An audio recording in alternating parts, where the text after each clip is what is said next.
클릭해 주셔서 감사합니다. 항상 건강하세요. 좋아요와 댓글은 영상 제작에 큰 힘이 됩니다. 옛 이모 이야기 바로 시작합니다. 옛날, 아주 옛날 소나무 마을에는 성실한 나무꾼 이수환이 살고 있었습니다. 이수환은 어릴 적 화재로 얼굴 오른쪽에 커다란 흉터를 입었지만 그의 성품은 봄날의 햇살처럼 따뜻했습니다.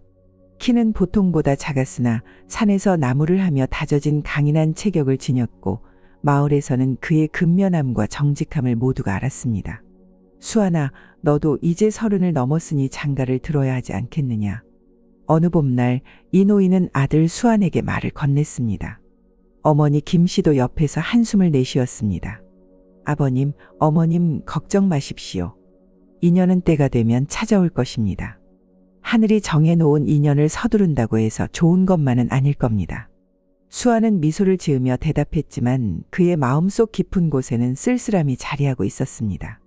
몇 번의 혼담이 있었으나 모두 그의 얼굴 흉터를 보고 망설이다 사라졌기 때문이었습니다. 그의 가을, 조선은 큰 가뭄으로 곡식이 말라 죽고 농민들은 굶주림에 시달렸습니다. 그러나 소나무 마을은 뒷산에서 흘러내리는 맑은 물이 있어 다행히 농사를 망치지는 않았습니다. 하지만 마을 입구에는 끼니를 구하러 온 유랑민들이 날로 늘어갔습니다. 초가을의 햇살이 숲을 비추던 어느 날 수환은 평소처럼 지게에 나무를 지고 마을로 내려오고 있었습니다. 그때 마을 어귀 나무 아래에서 웅크린 채 앉아있는 한 여인의 모습이 눈에 들어왔습니다. 여보시오, 괜찮으십니까? 며칠째 굶으셨습니까? 수환이 다가가 물었습니다. 여인은 길게 늘어진 머리카락 사이로 수환을 올려다보았습니다. 그 순간 수환은 여인의 얼굴 왼편에 자신과 비슷한 큰 흉터가 있음을 발견했습니다. 가슴이 찌릿하며 이상한 감정이 일었습니다. 사흘째 먹지 못했습니다. 여인의 목소리는 바람에 흔들리는 낙엽처럼 가냘펐습니다. 수환은 망설임 없이 도시락 보따리를 풀어 쌀밥과 나물을 건넸습니다. 먹어보시오. 별것 아니지만 배고픔은 달랠 수 있을 것이오. 그때 지나가던 이장이 수환에게 소리쳤습니다. 수환아, 또 유랑민을 돕고 있구나. 자네 인정이 많은 건 알지만 요즘 같은 때 낯선 일을 도왔다간 화를 입을 수도 있네. 얼른 집으로 돌아가게. 수환은 미소로 답하고 여인에게 음식을 건넨 뒤 집으로 향했습니다. 그러나 저녁나절 문 밖에서 희미한 기척이 들려나가 보니 그 여인이 서 있었습니다. 제발 저를 데려가 주십시오. 저 집안일은 무엇이든 할 수 있습니다. 밥을 짓고 빨래를 하고 마당을 쓸고 단지 머물 곳이 필요할 뿐입니다. 여인은 무릎을 꿇고 수환에게 간청했습니다. 그녀의 눈에는 절박함이 서려 있었습니다. 수환은 잠시 생각에 잠겼습니다. 부모님이 반대하실 것이 뻔했지만 그녀의 얼굴에 있는 흉터를 보니 마치 하늘이 정해준 인연처럼 느껴졌습니다. 이름이 어떻게 되십니까? 저는 기억이 없습니다. 어디서 왔는지 누구인지 기억나지 않습니다. 여인은 고개를 숙인 채 대답했습니다. 그럼 일단 들어오시죠. 부모님과 상의해 보겠습니다. 예상대로 부모님은 크게 반대하셨습니다. 특히 어머니 김씨는 눈물까지 보이며 아들을 말렸습니다. 아들아, 내 마음씨가 고와 불쌍한 처지의 여인을 돕고 싶은 마음은 이해하지만 정체도 모르는 유랑민을 집에 들이는 건 위험하단다. 하지만 수환은 결심이 섰습니다. 어머님, 제 책임 하에 그녀를 도우려 합니다. 그녀의 얼굴에 있는 흉터. 마치 저와 같은 운명을 지닌 사람 같아 외면할 수가 없습니다. 결국 부모님은 마지못해 동의하셨고 수환은 여인에게 민화연이라는 이름을 지어주었습니다. 민은 민첩하고 영리하다는 뜻이고 화연은 꽃잎처럼 아름다운 인연이란 의미였습니다.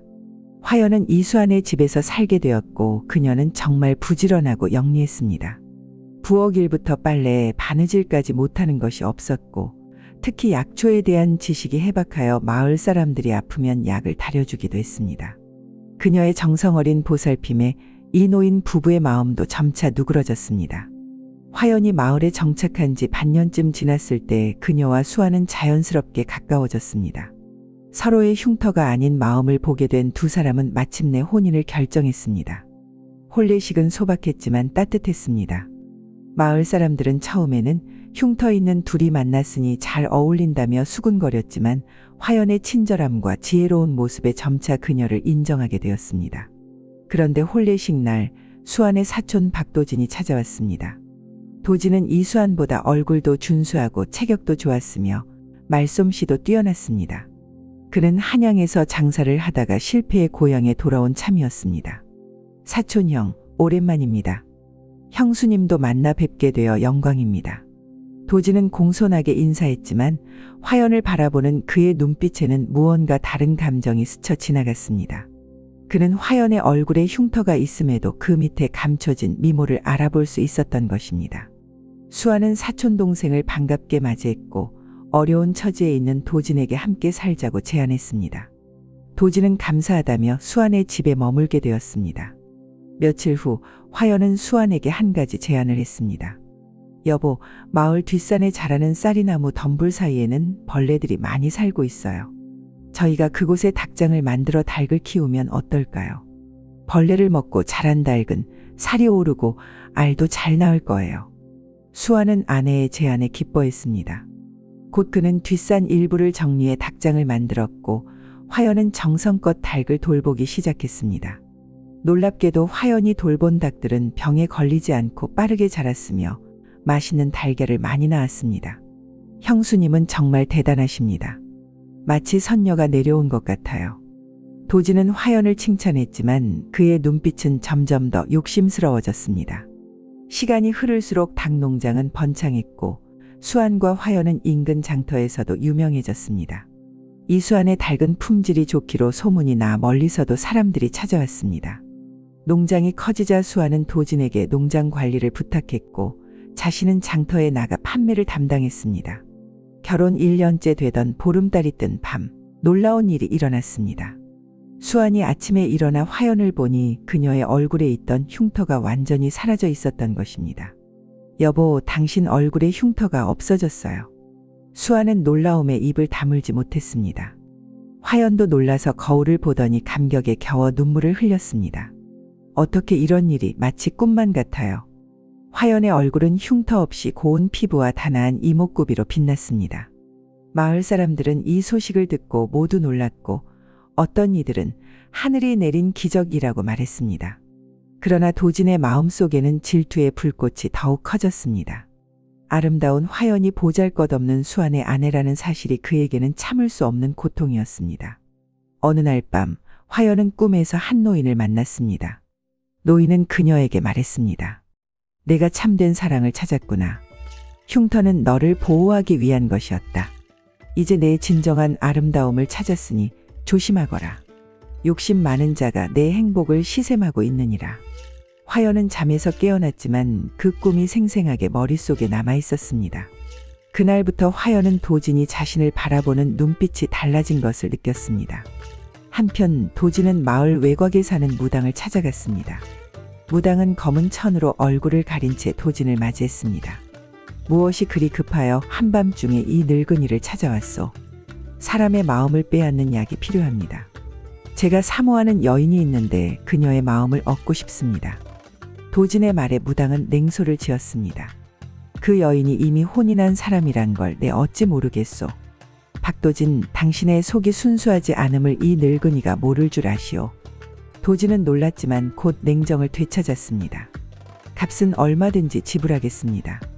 단지 약만 주시면 됩니다. 무당은 한참을 망설이다 결국 작은 주머니를 꺼내 도진에게 건넸습니다.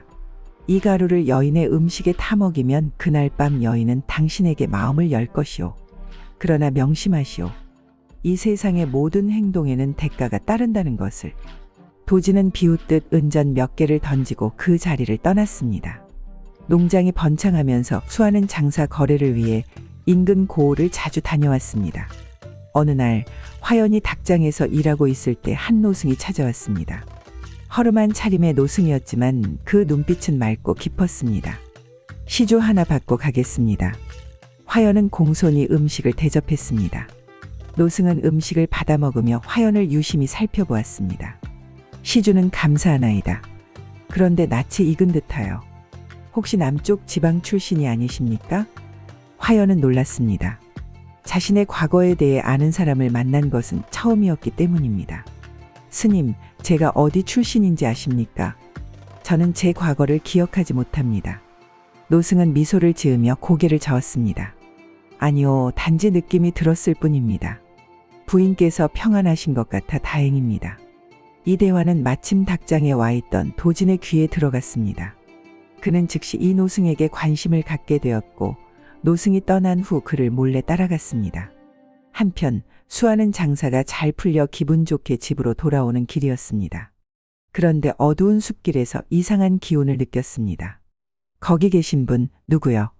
아무 대답이 없자 수아는 발걸음을 재촉했습니다. 그때 갑자기 뒤에서 검은 그림자가 달려들어 수아를 덮쳤습니다. 수아는 필사적으로 싸웠지만 상대는 준비가 되어 있었고 결국 그는 의식을 잃고 말았습니다. 공격자는 수아를 깊은 계곡으로 던졌습니다. 그리고는 주변을 살펴본 후 빠르게 그 자리를 떠났습니다. 수안이 돌아오지 않자 화연은 걱정이 되어 마을 사람들과 함께 그를 찾기 시작했습니다. 하지만 이틀이 지나도 수안의 행방은 묘연했습니다. 형수님, 너무 걱정 마세요. 사촌 형이 곧 돌아오실 거예요. 도진은 화연을 위로하는 척했지만 그의 눈에는 기다림의 색채가 있었습니다. 그날 밤 도진은 화연에게 따뜻한 차를 건넸습니다. 형수님, 이 차는 마음을 안정시키는 효능이 있어요. 드시면 잠시나마 마음이 편안해질 거예요. 화연은 감사히 차를 받아 마셨습니다. 얼마 지나지 않아 그녀는 이상한 열기가 몸을 감싸는 것을 느꼈습니다. 정신이 흐려지고 몸이 나른해졌습니다. 이게 무슨 일이지? 화연이 어지러움을 느끼며 쓰러지려는 순간 갑자기 방문이 열리고 노승이 들어왔습니다. 이 나쁜 자식, 내가 감히. 노승은 도진을 향해 호통을 쳤습니다. 도진은 당황했지만 곧 무기를 꺼내 노승을 위협했습니다. 늙은이, 이 일에 끼어들지 마시오. 내 오랫동안 참아왔소. 화연은 나의 것이 되어야 마땅하오. 그때 화연의 의식은 점점 흐려졌습니다. 하지만 그녀는 마지막 순간 노승의 얼굴을 보았고 그 순간 기억 속에 뭔가 떠올랐습니다. 스승님? 화연의 목소리는 가냘펐지만 그것은 노승에게 큰 충격을 주었습니다. 노승은 화연을 보호하기 위해 도진 앞으로 몸을 던졌고 두 사람은 치열한 싸움을 벌였습니다. 노승은 나이가 많았지만 놀라운 무예를 선보였고 도진은 결국 제압당했습니다. 그 순간 누가 방 안으로 들어왔습니다. 여보, 수안이었습니다. 그는 계곡에 떨어졌을 때 우연히 그곳을 지나던 노승에게 구조되었던 것입니다. 노승은 수안에게 도진의 음모를 알려주었고 두 사람은 함께 화연을 구하러 서둘러 왔던 것입니다. 도진, 내가 어떻게? 우리는 한 식구였는데. 수안의 목소리에는 배신감과 분노가 가득했습니다. 도진은 결국 자신의 죄를 자백했습니다. 그는 화연의 아름다움에 반해 수안을 해치고 화연을 차지하려 했던 것입니다. 그런데 이때 노승이 자신의 정체를 드러냈습니다. 그는 화연의 옛 스승이었던 것입니다. 화연아, 아니, 민월공주, 이제 기억이 돌아오는가? 노승의 말에 방 안의 모든 사람들이 놀랐습니다. 화연은 정신을 차리기 시작했고 그의 말에 눈을 크게 떴습니다. 스승님, 제가 공주라고요. 노승은 천천히 고개를 끄덕였습니다. 그렇소. 당신은 남부 진주 땅의 민 가문 후예로 민월공주였소. 3년 전 우리 고을은 이웃 나라의 침략을 받았고 공주님의 부모님은 전투 중 돌아가셨소. 적들이 공주님을 찾고 있었기에 나는 공주님을 보호하기 위해 특별한 약을 만들어 기억을 지우고 얼굴에 흉터를 만들었던 것이요. 화연, 아니 민월공주는 충격을 받았지만 점차 기억의 조각들이 돌아오기 시작했습니다. 자신이 어린 시절 진주 땅에서 부모님과 행복하게 살았던 기억, 그리고 갑작스러운 전쟁과 도망치던 순간들. 하지만 스승님, 제 얼굴의 흉터는 어떻게 사라진 건가요? 그 약의 효능은 3년이었소. 그리고 진정한 사랑을 만나면 흉터가 사라지게 만들었소. 당신과 이수안의 사랑이 진실됨을 증명하는 것이오. 수안은 이 모든 이야기를 듣고 놀랐지만 그에게 민월은 여전히 그가 사랑하는 화연일 뿐이었습니다. 저는 공주를 사랑한 것이 아니라 화연을 사랑했습니다. 그녀가 누구든 제 마음은 변함없습니다. 민월은 수안의 손을 꼭 잡았습니다. 그녀의 눈에는 사랑과 고마움이 가득했습니다. 이후 도지는 관가에 넘겨져 유배형에 처해졌고 민월의 정체는 아직 비밀로 유지되었습니다. 스승은 민월에게 선택권을 주었습니다. 이제 당신은 고향 진주로 돌아갈 수도 있어. 당신의 백성들이 기다리고 있을 테니. 민월은 잠시 생각에 잠겼다가 고개를 저었습니다. 스승님, 저는 이곳에서 새 삶을 찾았습니다. 진정한 사랑도 만났고요. 제가 돌아간다 해도 이미 모든 것이 달라졌을 테죠. 저는 이제 이수안의 아내 민화연으로 살고 싶습니다. 스승은 미소를 지었습니다. 현명한 선택이요. 행복하게 살기 바라오. 그날 밤 민월과 수아는 오랜만에 편안한 잠을 이루었습니다. 그런데 한밤중 민월은 수안이 자신을 바라보고 있는 것을 느꼈습니다. 여보, 무슨 생각을 그리 하십니까? 당신이 정말 공주님이라니 믿기지 않습니다. 민월은 부드럽게 미소를 지었습니다. 이제 저는 그저 당신의 아내일 뿐입니다. 민화연, 당신이 지어준 그 이름으로 살고 싶어요. 수아는 아내를 품에 안았습니다. 그의 마음은 깊은 사랑으로 가득 찼습니다. 그럼 오늘 밤 진정한 공주님을 모시듯 정성을 다해 보여드려도 될까요? 민월의 얼굴이 붉어졌습니다. 그녀의 눈에는 수줍음과 함께 열정이 깃들었습니다. 그렇게 해주신다면 영광이겠습니다. 나의 왕. 방 안에는 촛불 하나만이 그들의 그림자를 벽에 드리웠고 두 사람은 서로에게 온전히 몸과 마음을 바쳤습니다. 수안의 손길은 부드럽고도 강렬했으며 민월은 처음으로 자신의 진정한 모습을 사랑하는 이에게 모두 내보였습니다. 그들의 사랑은 밤이 깊어갈수록 더욱 뜨거워졌고 민월은 공주로서도 경험하지 못했던 참된 행복을 맛보았습니다. 두 사람의 사랑은 그 어느 때보다 깊어졌고 그들은 서로에게 영원한 맹세를 했습니다. 옛 이모 영상을 빠르게 만나보시려면 가운데 동그라미를 클릭하여 구독을 눌러주세요. 새로운 영상이 올라오면 알림이 옵니다. 다음 동영상과 추천 영상도 재미있으니 많은 시청 바랍니다. 감사합니다.